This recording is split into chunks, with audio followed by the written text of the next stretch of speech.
অন্নপূর্ণা ফর্মে কি কি জিনিস থাকবে আর কি কি জিনিস থাকবে না, চলুন একটা একটা করে পয়েন্ট ধরে ধরে আমি বলতে থাকি, তাহলে আপনারাও বুঝতে পারবেন আর আমি আপনাদের খুব সহজে বোঝাতে পারবো। তো এই দেখো পেন্সিল নোটবুক এ হাতে, পেন্সিল নয় পেন্সিল হাতে আছে কিন্তু সঙ্গে নোটবুক নেই, সঙ্গে রয়েছে অন্নপূর্ণা যোজনার এই ফর্মটা।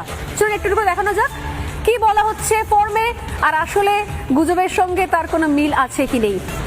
এইখানে প্রথম যে ফর্মটা আমি দেখাবো, আমি আমার ক্যামেরা পার্সনকে বলবো ডাইরেক্টলি ফর্মে মাঝে মাঝে ফোকাস করার জন্য।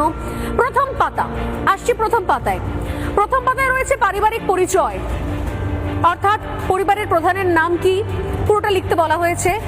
বেসিক যেগুলো, জন্ম তারিখ কি, পরিবারের প্রধানের লিঙ্গ কি, পুরুষ মহিলা না কে, অর্থাৎ ফ্যামিলির যে হেড অফ দ্য ফ্যামিলি, যদি কারো বাড়িতে বাবা থাকেন, শ্বশুরমশাই থাকেন, হাজবেন্ড থাকেন, স্বামী থাকেন, তো তার সম্পর্কে একটু তথ্য জানতে চাওয়া হয়েছে।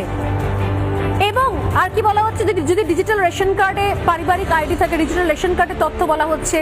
পরিবারের সদস্য সংখ্যা বলা হয়েছে, দেখুন পাশে লিখে রয়েছে শুধুমাত্র সংখ্যা।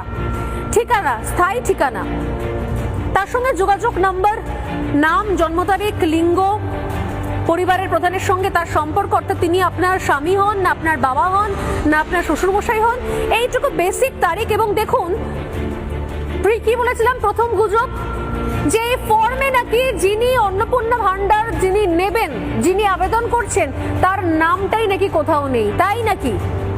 তাহলে বলে দিই, এখানে 9 নম্বর পয়েন্টটা দেখুন, এইখানে রয়েছে পরিবারের প্রধান, সদস্য 1, সদস্য 2 করে করে পরিবারের সমস্ত সদস্য। পরের পাতায় চলে যাই যদি আমি, সদস্য 3, সদস্য 4, সদস্য 5, মোটামুটি 5 জনের পরিবারের একটা ফরম্যাট দেওয়া হয়েছে। ধরে নিন শ্বশুরমশাই, শাশুড়ি রয়েছেন, তার সঙ্গে ছেলে রয়েছে, ছেলের বউ রয়েছে এবং বাড়িতে একটা ছোট বাচ্চা রয়েছে, 5 জন মতো পরিবারের সদস্য রয়েছেন। অর্থাৎ শ্বশুর, শাশুড়ি, স্বামী, স্ত্রী এবং বাচ্চা, তার জন্য তাদের প্রত্যেকের নাম চাওয়া হয়েছে। এবং পাশে একটা কলাম দেওয়া রয়েছে, অন্নপূর্ণা যোজনার জন্য আবেদন করা হচ্ছে কি। যদি বলেন হ্যাঁ তাহলে হ্যাঁ, যদি বলেন না তাহলে না, শুধু হ্যাঁতে টিক করতে হবে। পাশে লেখা রয়েছে বয়স 5 বছরের কম হলে আধার চিহ্নিত করুন, আধারটাকে এনে লিখে দিন, সেটা চিহ্নিত করুন।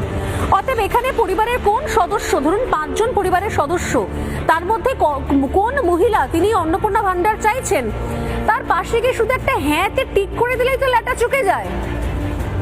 আরে ভাই, শ্বশুর মশাই তো অন্নপূর্ণা যোজনা চাইবে না, স্বামী তো অন্নপূর্ণা যোজনা চাইবেন না, চাইবেন হয় শাশুড়ি আর না হয় বৌমা।